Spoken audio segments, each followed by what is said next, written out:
ਮੇਰਾ ਮੁਸਤਾਦ 16 ਸਾਲ ਹੋ ਗਏ ਲੱਗ ਜਾਣਗੇ ਤੇ 4 ਫਿਰ ਮੇਰੇ ਵੱਲ ਵੇਂਦੇ ਹੋ। ਹਾਂ ਜੀ ਜਰਾ ਜੇ ਮੈਂ ਆਪਣੇ ਕਿਸੇ ਕੋਲ ਪੈਸੇ ਫੜ ਕੇ ਤੇ ਮੈਂ ਆਪਣਾ ਕੰਮ ਸ਼ੁਰੂ ਕੀਤਾ ਸੋਚ ਤੇ ਸਮਝ ਲਓ ਜਾਂ ਉਸ ਤਰ੍ਹਾਂ ਸਮਝ ਲਓ।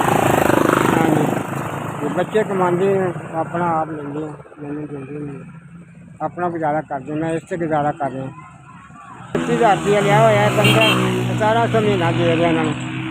ਹਾਂ ਜੀ 34,000 ਰੁਪਇਆ ਲਿਆ ਹੋਇਆ 1700 ਰੁਪਇਆ ਮਹੀਨਾ ਉਹਨੂੰ ਅਦਾ ਕਰਨਾ। ਹਾਂ ਜੀ ਸ਼ੁਰੂ ਹੁੰਦਾ 2500 ਸੇਲ ਹੋ ਜਾਂਦੀ ਹੈ, ਫਿਰ 300 400 ਬਾਈ ਲੱਭ ਜਾਂਦਾ। ਸ਼ੁਕਰ ਅੱਲਾ ਦਾ। ਹਾਂਜੀ ਇਹ ਕਰਜ਼ਾ ਚੁੱਕ ਕੇ ਮੇਰਾ ਕੰਮ ਸ਼ੁਰੂ ਕੀਤਾ ਹੋਇਆ। ਹਾਂਜੀ ਬੱਚੇ ਜਿਹੜੇ ਨੇ ਮੈਨੂੰ ਨਹੀਂ ਦਿੰਦੇ, ਮੀਆਂ ਬੀਬੀ ਅਸੀਂ ਲੈਦੇ ਹੀ ਰਹਿੰਦੇ ਹਾਂ ਦੋਵੇਂ। ਹਾਂਜੀ ਅਤੇ ਇਹਨੂੰ ਗੁਜ਼ਾਰਾ ਕਰਨਾ ਪਿਆ। ਜੇ ਮੇਰਾ ਕਰਜ਼ਾ ਜੇ ਉਤਰ ਜਾਵੇ ਤਾਂ ਸ਼ੁਕਰ ਅਲਹਮਦ, ਚਲੋ ਮਿਹਰਬਾਨੀ ਆਪ ਦੀ।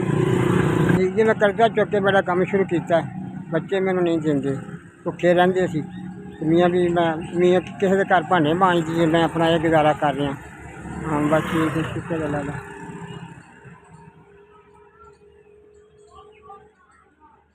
ਜੀ ਸ਼ੁਕਰੀਆ ਜੀ, ਮੈਨੂੰ 4000 ਰੁਪਇਆ ਦਿੱਤਾ ਖੁਸ਼ ਹੋ ਕੇ। ਚਲੋ ਅੱਲਾ ਮੀਆਂ ਜਿਹਨੇ ਦਿੱਤੇ, ਅੱਲਾ ਮੀਆਂ ਦਾ ਭਲਾ ਕਰੇ। ਹਾਂਜੀ ਅੱਲਾ ਮੈਨੂੰ ਉਸ ਤੋਂ ਜ਼ਿਆਦਾ ਦੇਵੇ ਹੋਰ।